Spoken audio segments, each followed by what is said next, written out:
of all, welcome everybody and many thanks for coming to today's roundtable. I think this is the first time that it's happening, if I'm not mistaken, and particularly also in this new building. So I was discussing with Sarah and Jack that if it works well and if we have people coming, maybe we'll do it as once a month, leadership in global health. You agree? Shall we go for it? Okay. But I think seeing that the room is quite full, I think it will be good. So today we have I feel very honored because we have amazing speakers, and I can say that they're also very inspirational speakers. And the idea is that we're going to share some experiences because we're going to focus on leadership. And the idea that I've asked them to share things that they would not say. So a bit more like a sharing, so we all learn a lot. So you will see we have 4 panel members, and it's going to be Dr. Karina Rando, who is the former Minister of Health of Uruguay, only from last week. That's why she can be here today with us. Otherwise, it would be a bit difficult to be here giving a. But she was coming to visit us, and I was like, please, can you give a talk to the students and the staff and to inspire them about leadership? Of course, she went through COVID-19 for the 5 years, so she's got a lot to share.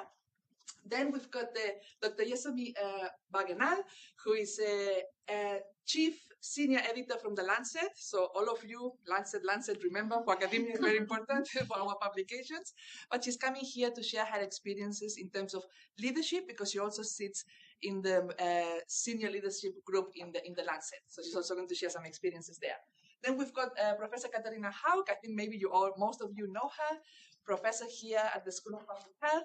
I got to know her because I've only been here, for a year and a half. Sorry, I forgot to say my name is Helena Legido-Quigley, so I'm a professor in health systems. I'm so excited about our speaker that I forgot to introduce myself, sorry.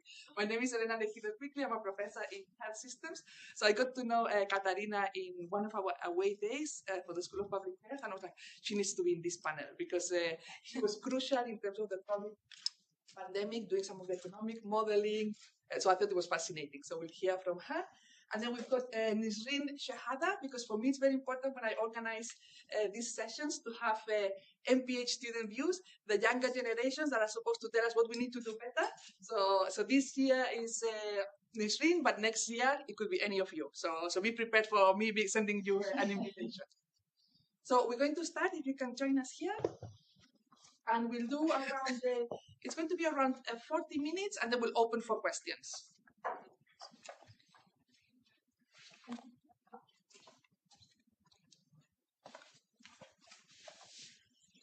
Thank you. So I'll start.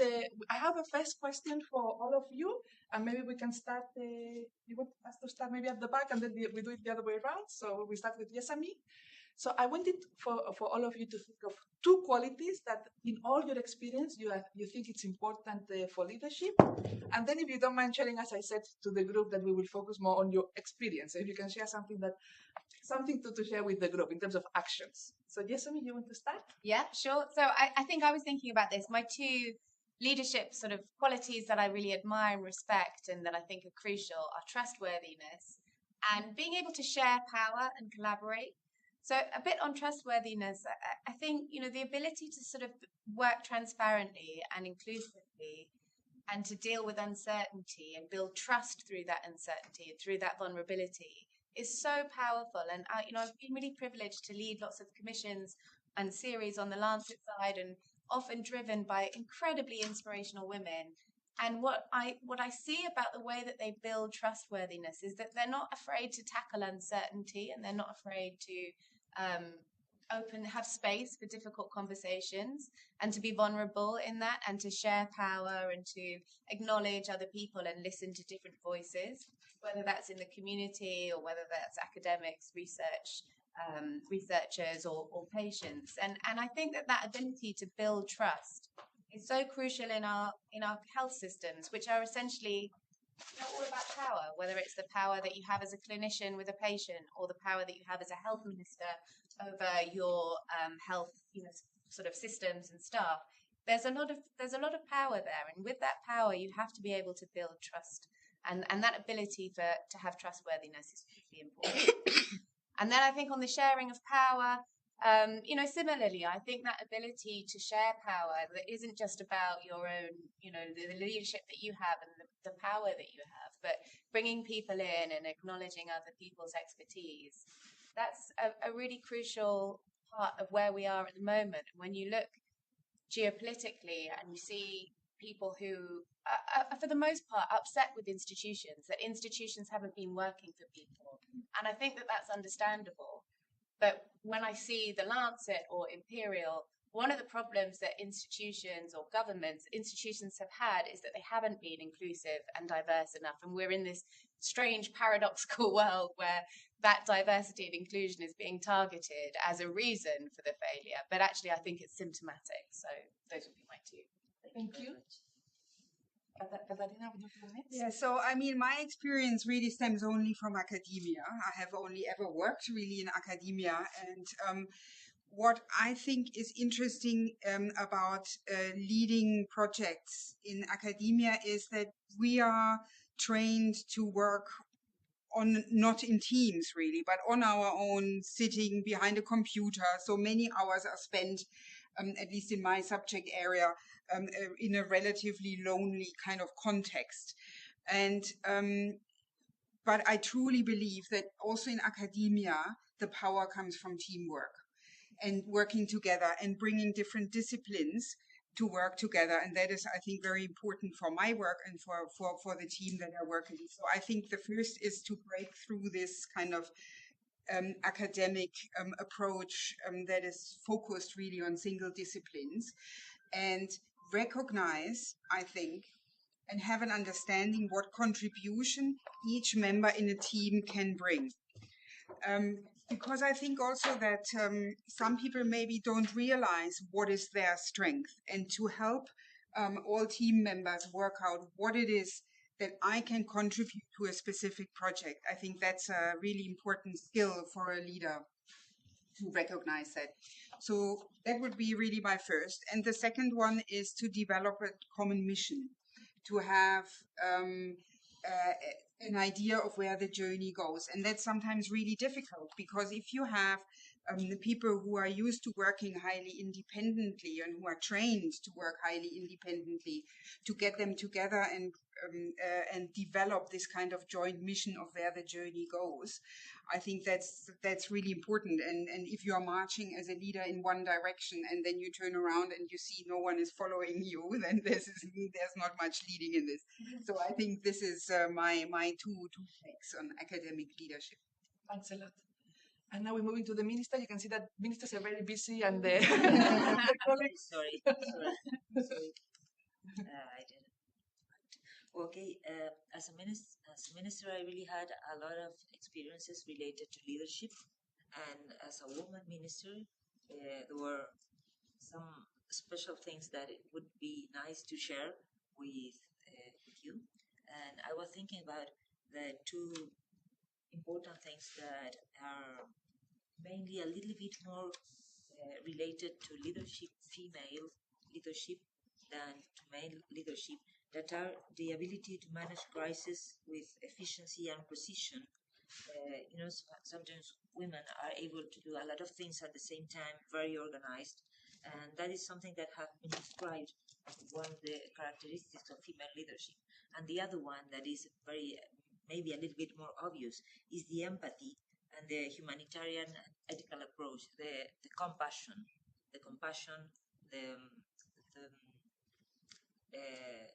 like the empathy with the rest of the team, and the empathy with what you are doing. And I had a couple of very nice experiences related to that, and I would want to share, if you permit me, one of those that.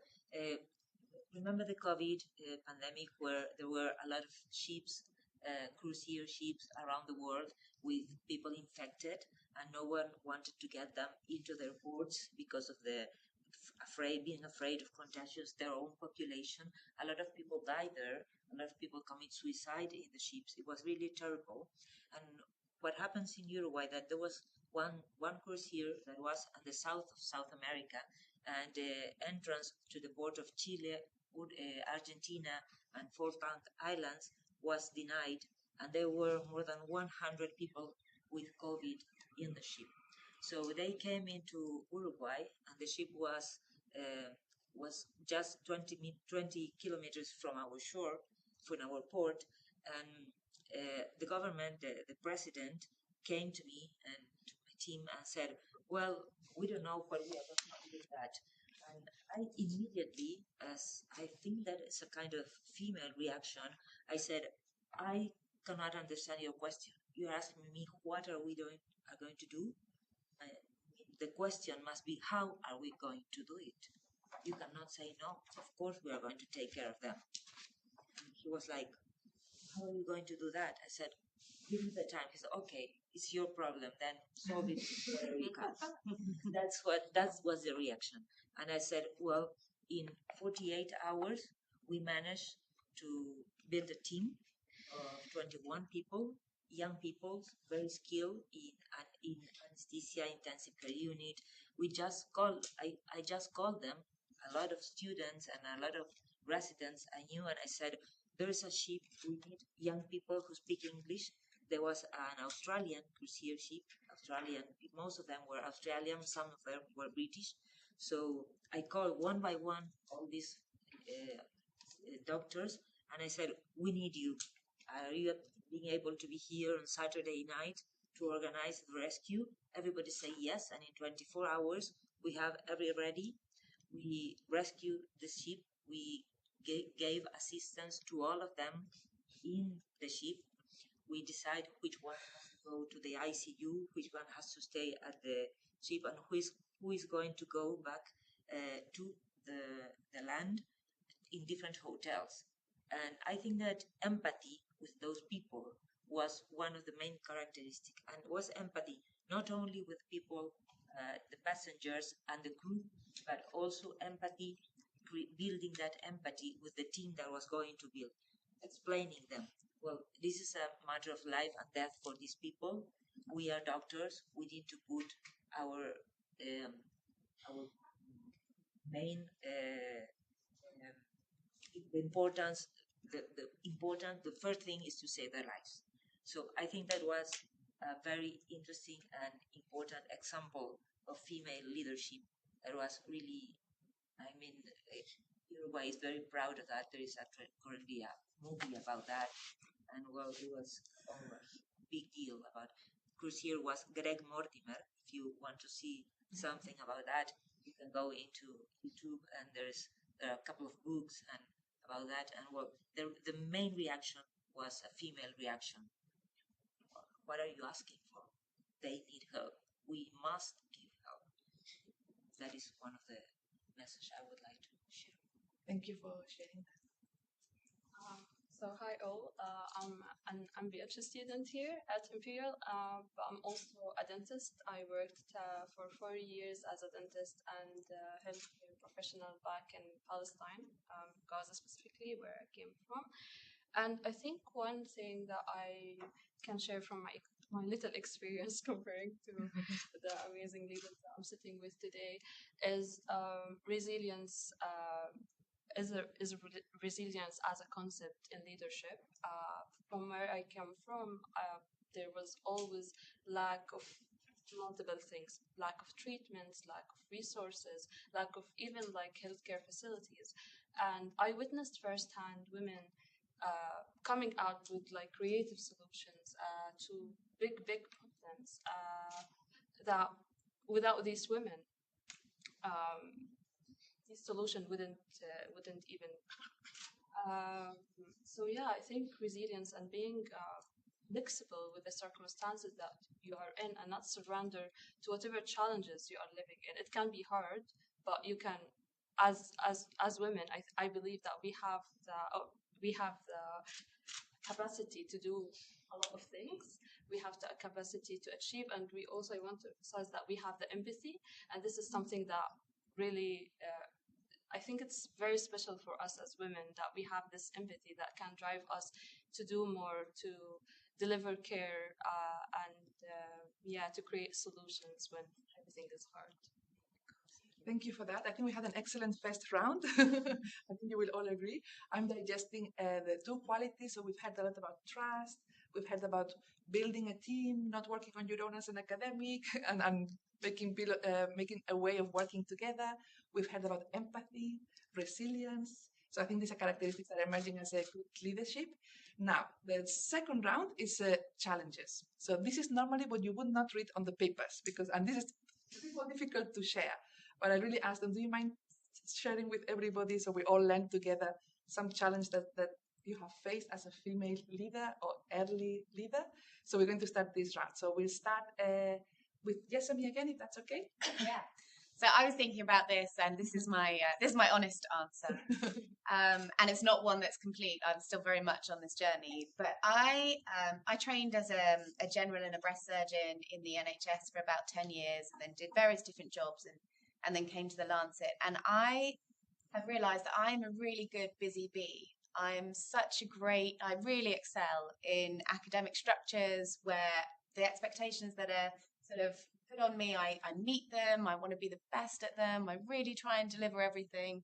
And I often find that if there is conflict or there are problems, I'm the one trying to seek harmony. And I often have built some of my identity around the fact that I think conflict is a failure, and that maybe it's because of poor communication skills. Like if you're, particularly as a clinician, if you have a conflict with a patient, you feel that it's because of your own communication skills. You haven't dealt with that situation well enough. And translating that into, the field that I work in now and, to global health, but also in terms of an organization, it really doesn't work. And it's actually it's something that's held me back, is not being able to challenge authority in a constructive and meaningful way, because I'm so kind of conflict averse, and because I've seen it as a failure. And some of the things that I've been trying to do to change that, because I think it's holds me back personally, but it also has held back some of the projects, some of the work that I've been doing in terms of challenging the status quo and being able to push through change when actually there are lots of barriers. There are people around you who like the way that things are done, or have done it for a long time. They're very established in their role, and they're really not interested in your new ideas or thoughts, or even in challenging harmful behaviour, which as a clinician I witnessed almost every day from other senior doctors, and I never once challenged, and I feel quite ashamed about that, but that was the situation. And so my process of trying to get through that, I'm having some coaching. I'd highly recommend it. I think I'm being coached by another woman, and I think she's fantastic. And I think also about trying to really define what your values are and what your principles are, and having them as your guiding star, so that when you do find yourself in situations where, we've all been in those situations where you're there and someone's saying something you disagree with, or you want to be able to push through a change, but there's going to be some uncomfortableness, and you almost don't want to sit through the 8 seconds of uncomfortableness that it's going to be. And I've been experimenting with practicing that and using my values to kind of think, actually, this is something I care enough about that I'm willing to go to that uncomfortable space and open up some of those conversations in a way that I wouldn't have before. Thank you. But it's still a journey. I'm not finished with it. Thank you for sharing that, Jessamy. I think I was listening to you feeling exactly the same. So I don't know if it resonates with some of you. I was like, I cannot deal with conflict either. And I'm also getting some coaching because I think it's very important to learn how to deal with conflict and not be completely avoiding all the time. So thanks for sharing that. Katharina? Yeah, absolutely. On the conflict.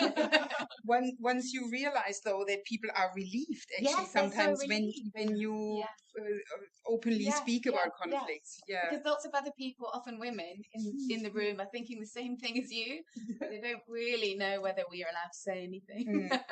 Yes, absolutely. So, for me, I think in academia, the challenges, I think an unspoken one is the maternity leave. That is really for women, I think, in academia harder than in other professions, because when we go on a maternity leave of 1 year, we have a gap in our publications. And that gap, I'm convinced, and I think there's research about this as well, knocks us back more than 1 year, more than the time we were away. Because until we get back into finishing our papers that maybe we have left before we went on maternity leave, and so until we pick that up again, I think that is really, really hard. And I often have seen at that point, it's also when women give up an academic career because it is just so hard to get back in. And that's why our career progression is still slower. So I think any progress in this field and the more equal sharing between genders in child rearing, I think is a really important topic, particularly for academia, because we always think, oh, academia is, yeah, you can organize your time freely, and you have more flexibility than in other professions. So it always sounds like it's a great news for combining that with family life, but actually it isn't. Particularly if we work in global health and the traveling that's associated with that, I think it's really challenging. That's a very important point. So I think you will also realize that for after when we go and have lunch, that we've chosen different profiles. So editor of a journal, academic, minister, student, dentist, like more like a healthcare professional. So for you to discuss afterwards also with them in terms of your interest. So it was also on purpose, like not only, we only wanted different approaches. So now we move to Karina, minister. Very quickly, I used to have two hats.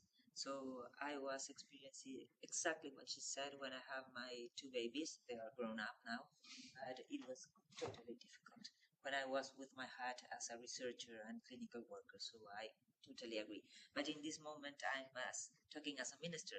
So I'm going to talk to you about another perspective. That is the difficulties that you have at a national level to cope with the difference between different ministries.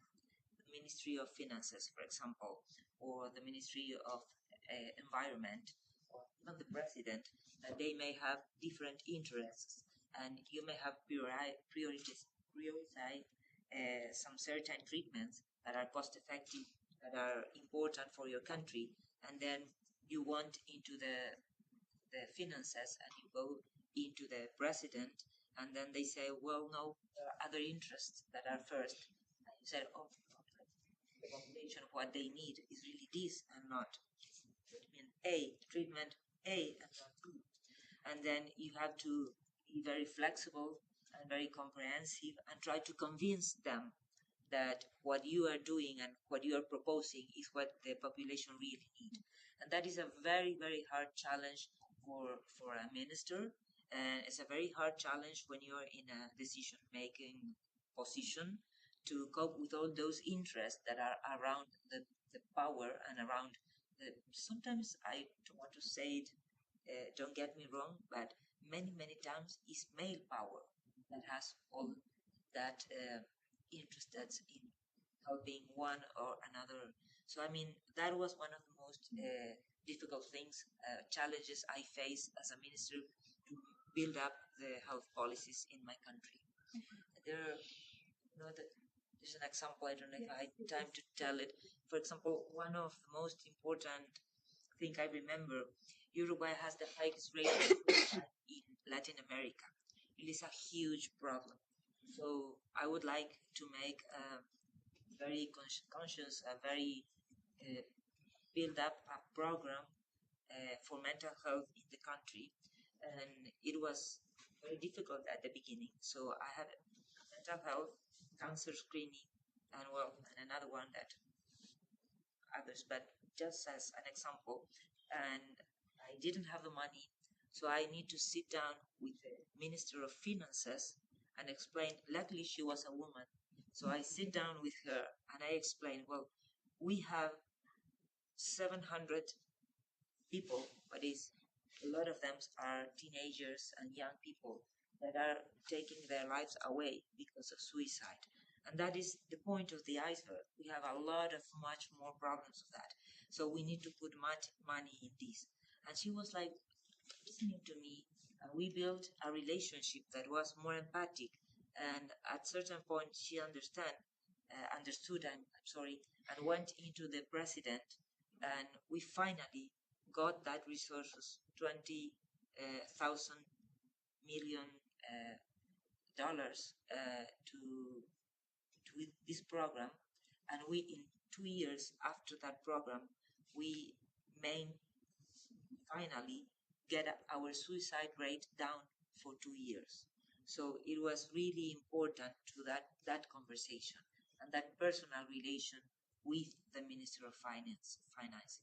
And we also just the last sentence. We can also, my background is transplantation, and I was very worried because Uruguay has a very good rate of transplant in almost all the organs except lung.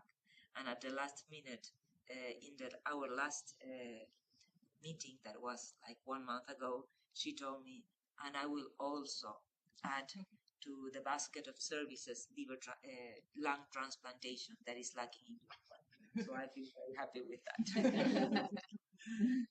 Thank you for sharing that, Karina. I think what you referred to is a big elephant in the room when we work with the Minister of Health and the Minister of Finance, and we work in health, and we always forget that we need to convince the Minister of Finance to introduce the changes.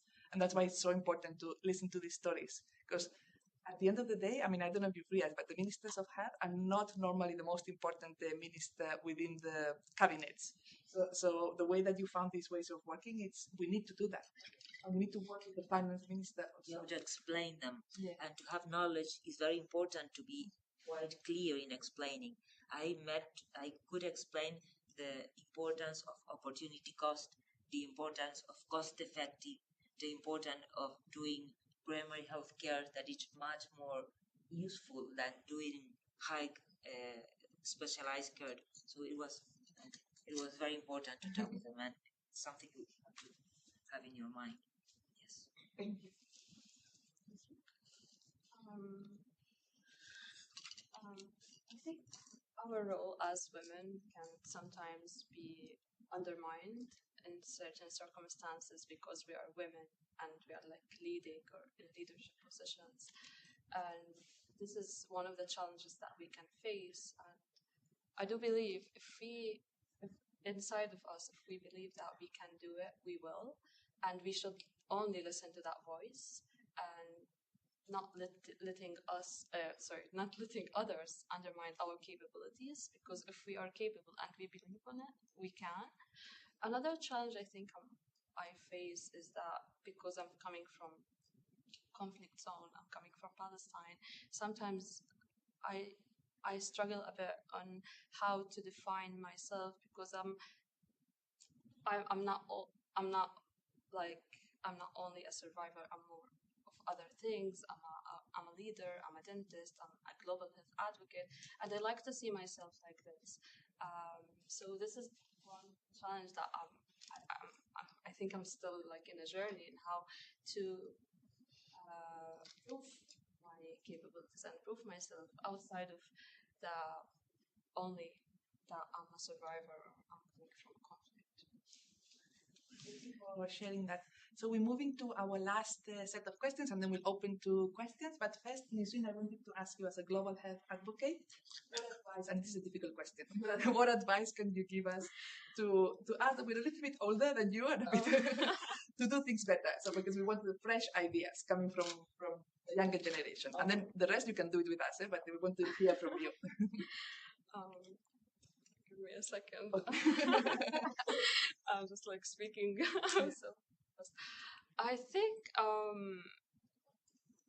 I think in a global health, what thing I would like to see as a change is hearing from other women who are in the ground, especially women from underrepresented areas. These women are mostly seen as beneficiaries of health interventions or health projects, but I do believe they are very, very important to be included as decision makers, because they have the voice, they have the vision, they lived it, and they know better than anyone else how to lead the project, how to lead the initiative on the ground. So I would like to see more women, refugees from conflict settings, underrepresented women speaking more and having more space, setting points.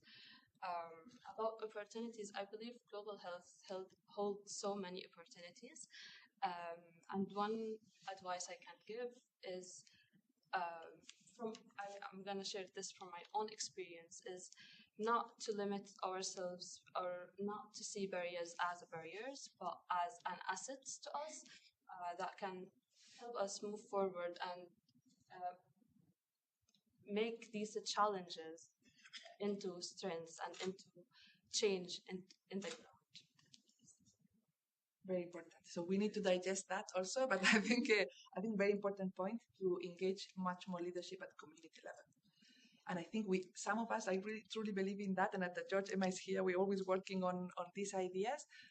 And it's difficult to do. So any ideas, suggestions, I would have liked, we don't have a representative here from the community. So we need to think of ways of doing that better. So we take the challenge.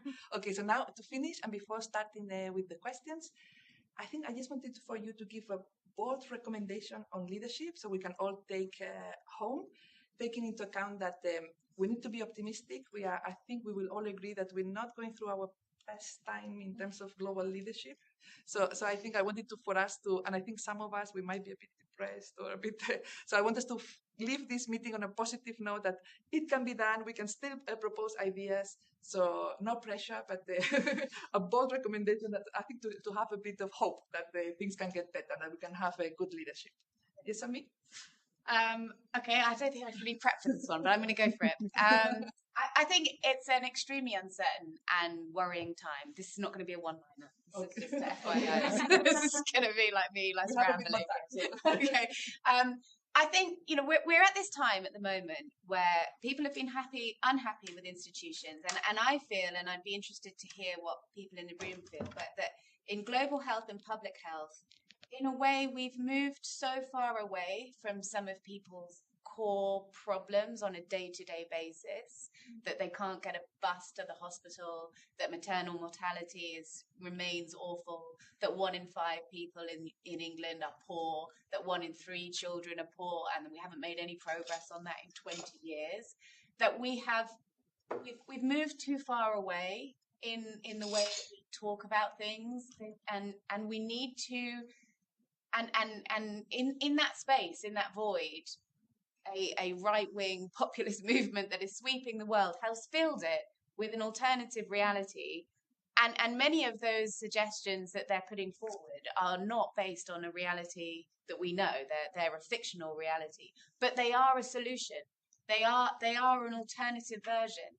And what I don't feel that we have in global and public health is that version. We don't have a facts-based kind of offering to say we appreciate that we haven't made that much progress over the last 20 years on some of these core issues. We can all look at many of the different reasons why that's been.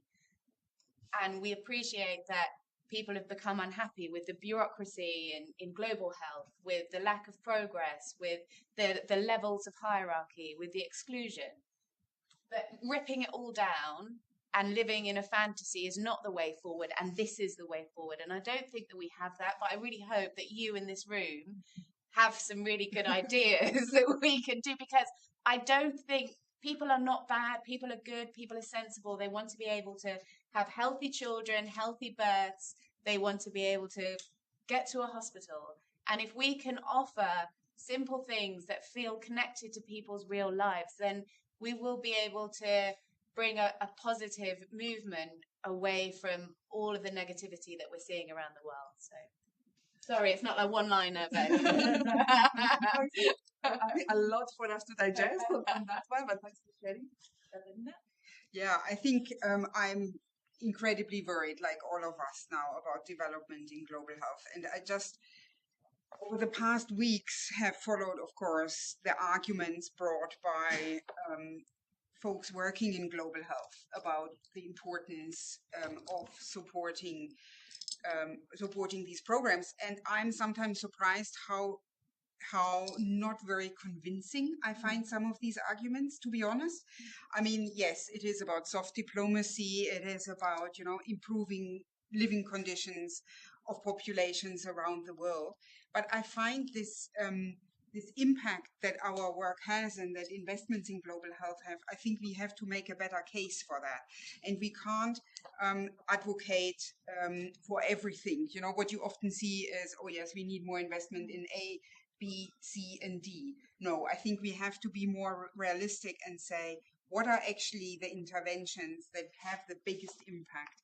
And I'm a health economist as well, so I'm very passionate about, let's have a league table, let's prioritize, let's say which are the buys in global health that give us the biggest impact, the biggest improvements in health. And I think we have made incredible advances, but we need in the big killers of infectious diseases, HIV, maternal mortality, TB.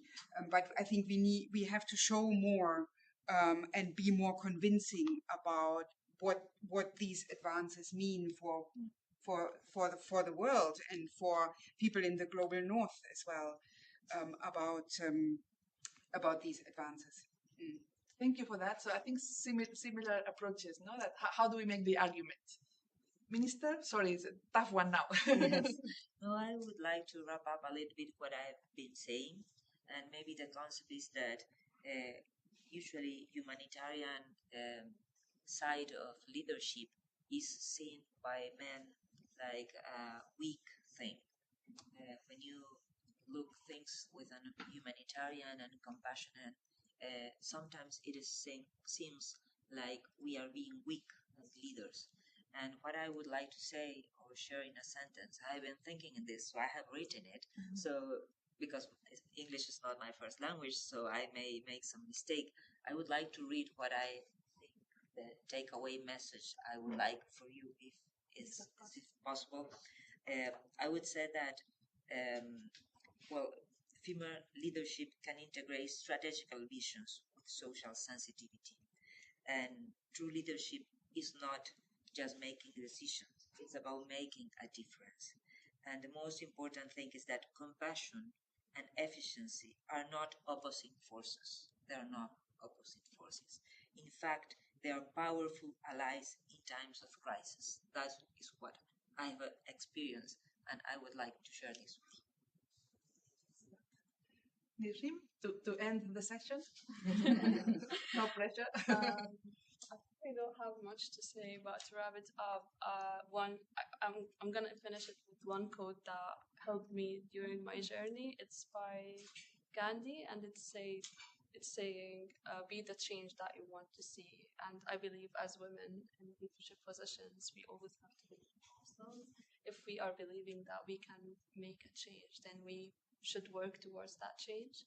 And yeah, believe. Fantastic. So I think thanks a lot for the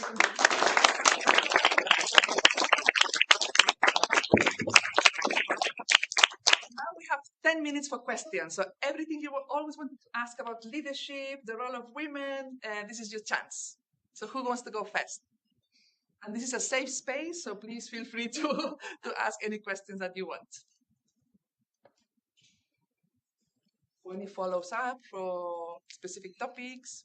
I have one. I'm interested. Katharina and Karina, you both mentioned how difficult it was when you went to have your children and then returning to work. What beside obviously ultimately establishing a more sort of equal role in child rearing, what could be done coming back into like academia, for example, or when you were working in medicine, what could have been done better to have supported that return to work and, equally kept your career on the same projection as opposed to it sort of falling back a bit? Okay. Well, I think it's not simple because it's not only a matter of changing something, but it's changed the cultural view of this. As much as we first as women has been convinced, because sometimes we think that the one that is going to be against that and would be saying, no, if you are going to be one year off, we don't want you to come back. But sometimes you may be surprised that it's women, the ones that let you a little bit on a side. So we have to, all of us have to make pressure in the complete system to this for work. So practical things are not discriminate and encourage women to come back to study or to do research or to publish or to don't let them go. Just bring them back. We can help us each other as women. And in a big perspective, little by little, we have to change the mind of the whole society. So there are a couple of two things. One is very broad, the other is very small. But very small things may change the whole picture. Yeah, I think a more equal sharing of household and child care responsibilities in the household, I think, is one thing. Of course, that's very important. And it's 20 years since I gave birth to my children, and I think a lot has changed since then. But I think also on organizational level, so for the university, to have facilities that make it easier to combine your work with your child rearing, meaning childcare places, and also places to safely breastfeed. I mean, I remember it was like 10 years ago, the School of Public Health did a submission for the Athena Swan Award, which partly, which is also about, support of women at the workplace. And I remember they did a picture of the breastfeeding room that I didn't know where it was. It was like slightly square picture somewhere where they put just a chair in it, and so I thought, okay, we need to have this picture of a breastfeeding. So I wasn't surprised that we were Bronx at that time, I have to say very critically. And I know that now a lot of efforts are being made to get us up to silver, and I think we're on a very good path now. But yeah, these kind of things are important. 7 years ago at LSHTM, where I was studying, or 8 years ago, there was a student that was carrying his baby to all of the classes, and it was allowed that she was allowed to that. That was very important because she was studying all the period with the baby. Any other questions?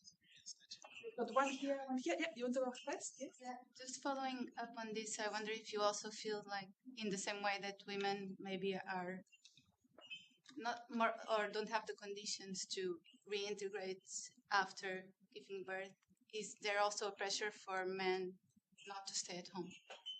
And I felt this, and if you think that's also important. Yeah, I mean, I've got two kids, they're 6 and 8. My husband's a colorectal surgeon, and we have I mean, it's not an equal relationship by any means. And I'm definitely the primary caregiver. Part of that is by choice. I love my children and I want to be with them. But I think I don't think that he felt pressure that he shouldn't stay at home. But it's a really hard time when you have children. You're both doing your careers. You're both trying to push forward, and it's very difficult to make everything work. And I think there is more flexibility now, and I think there is more understanding. But I don't know if you've read a book called The Logic of Misogyny. It's by Kate Mann, but it's a really good book and it's short. Anyway, she talks about this term, himpathy, which is essentially, she talks about it in the context of sexual harassment, where you can be a man who is, sexually harassing women, and there'll still be a kind of himpathy about, well, he's such a great professor, such a great surgeon, but he probably wasn't that bad. And I think that the thing is with women is there's no sheepathy. We don't give other women any empathy about having children, about the fact that, I mean, this morning, I've been a dog, I've been a cat, I've made breakfast, I've made lunch, I've come here. I've been several different roles, but there aren't that many women in leadership positions who actually believe that you should be your full self, because they've had to code switch and they've been successful in a patriarchal system because they have normalized those ideals and those cultures. And so I think, hopefully our generation and the generation below will be kinder to each other, because I do think that women are often part of the problem. Any other thoughts?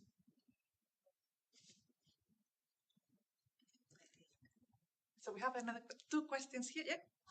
Sorry, just to sort of extend on your last comment, I was curious if you could give some examples of how you yourselves have been supported by other women in your journey, and also as women in leadership currently, how you yourselves make a conscious effort to champion other women in your fields.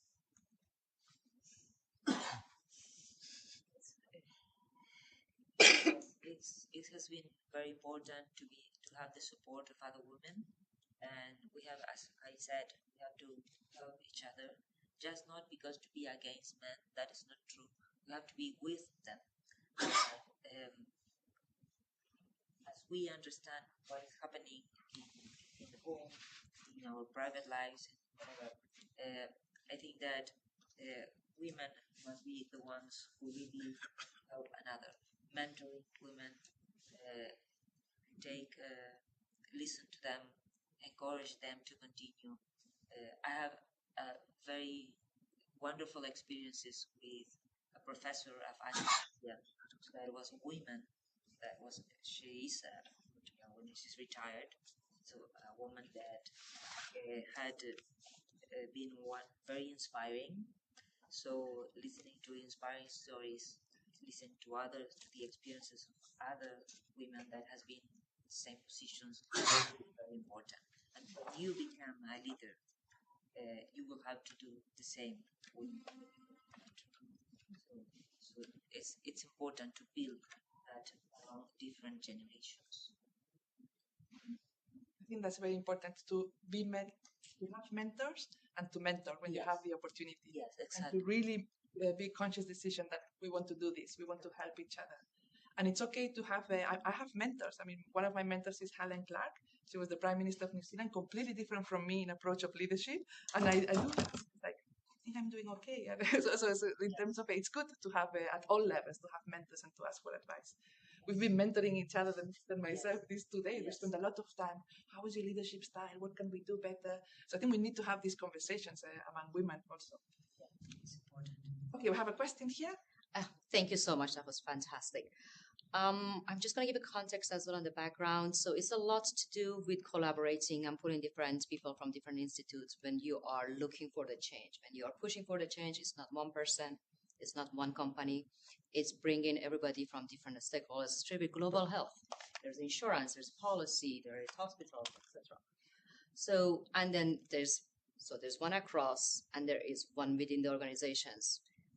Sorry, we are still not at the equal world. So there's a lot of pressure on you as a senior leader to actually make the change within your company and being that change, pushing for that change. So my question is, while you are trying across to bring all these collaborative points to work together within the organizations, have you seen any initiatives, any work that you have seen or championed that actually help women to get noticed, hired, promoted?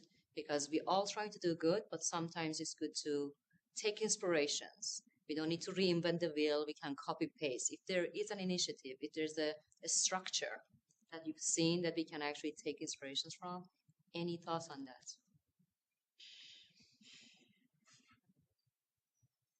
Yeah, I think we had at our Department of Infectious Disease Epidemiology a really interesting study, and maybe there are some in the room who participated on this, which basically looked at, how many women versus men are asking questions in seminars. And of course, the answer is what we kind of would expect. So I think then implementing change could be, and this is a bit brute force, to say everyone has to ask at least one question during a seminar, which I have trialed but failed with that. It's really difficult to instigate change there, because you basically need to give confidence, and it's not only restricted, I think, to women, who some people sometimes don't have the confidence to ask questions. But I mean, I truly believe that if the people who our world would be a better place if more people who are doubting themselves but can make some very valid contributions to the public discourse. If more people would speak up like that, the world would be better. Thank you for that. So any final question to speak up? This is your chance to practice also. If you normally don't talk, it would be good to ask a question. I think, I'm nervous, but go for it. Good. Yeah, thank you so much. That was it's really inspirational to listen to all of you. So I was wondering, so as a young woman, perhaps, so for context, I am a medical student, and I'm hopefully going to be starting work in August. but what advice would you give to younger women who are maybe starting or entering the workforce and feel a bit daunted by being possibly at the bottom of the heap? How to navigate that? How to be more confident in the workplace? I wondered if you had any thoughts on I would say be persistent. Hard is the way. Beat it. You can do it. It's going to be difficult. You are going to have It's going to be really hard. it's going to be hard. I'm not going to lie. You're going to have difficulties with some. You're going to have some difficulties with some men, some professors, that they still have a little bit of female. It's not that they don't like females, that they like more men to be their friends. And sometimes it's like friendships between groups of. So it's going to be difficult. But you can, if you want to do it, persist. Do it once, do it another. Look for this pathway, look for the other pathway. You're going to beat it. I think with these words, we can all do it. And I think you mentioned, Minister, was very interesting that, okay, we have a panel of women. Most of the audience are women, but it's also very important that we've said we want to work with men. So thank you for all the men that are here today in the room. Work with them. I think it's very important. So, as you see, we have there a man that is going to close the session for us. I really wanted Neil to be here. So, over to you. And so I can be here from the start. First of all, thanks to Helena and Sarah for organising this session at quite short notice. Helena realised we weren't doing anything for International Women's Day, which I probably should have realised myself, but I'm very glad this came off. I was reflecting on when I joined, you were talking about the dark time we're in for global health. Well, at least for many of us, it is quite a dark time with the rise of populism and the right, which tends to be about kind of pushing back some of the aspirations and in some cases norms we felt we could take for granted now. And I think there's a tendency to adapt to these situations. And I do think we need to reflect on why these changes have happened, but there can be a tendency to implicitly start accepting some of those changes, being careful in how we use language, avoiding the buzzwords which have been highlighted by some on the right as being targets for, in some cases, defunding. And I do strongly believe we need to resist that. Because language, often determines beliefs and determines ideas. I think we also more generally need to affirm the values we have in believing in the positive aspects of equality, diversity and inclusion, and the evidence base which underpins that in terms of how it leads to better, more efficient and effective organisations, as well as the philosophical and value system positives around that. We are going to try and do that here at Imperial generally, and certainly in the School of Public Health, and we are one of the most internationally focused parts of Imperial College, working in over 100 countries worldwide. We'll be the department most affected by regrettable changes in different countries, prioritisation of global health and global development investments, and we will have to think about how we adjust that. But both internally and externally, we are going to continue to prioritise. In the US are called DEI activities, but here are called EDI activities. And people and culture, more generally, were kind of central to the strategic review we undertook in the school, which was a bottom-up exercise. Some of you in the audience were involved in it. Helena certainly was. And has prioritised really those topics which our staff and students highlighted as being most important to them.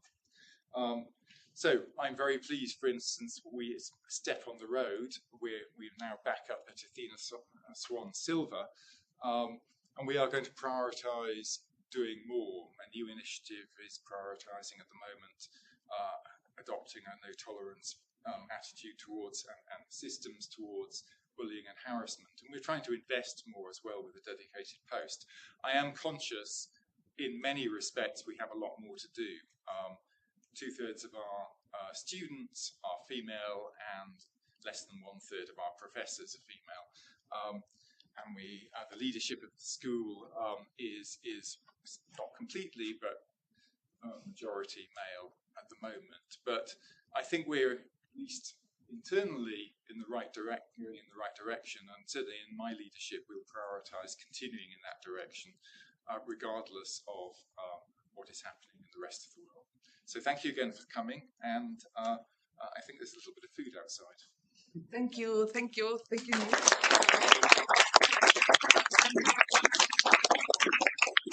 Before we go for food, I would like to thank again our panelists. I think they were very inspiring, but I feel this is only the beginning of the conversation. Do you agree? Shall we try to establish maybe a monthly seminar to discuss these issues? Now that Neil is here, maybe we can ask him his approval. Because I think it's an important time to have these discussions and that we can share in a safe space. How are we feeling? How can we? And I think the last words from the minister for me were very like, you can do it. Go for it. It will be difficult, but we can all do it. Okay, on that note, let's go and eat a bit and continue with the conversation. Thanks a lot.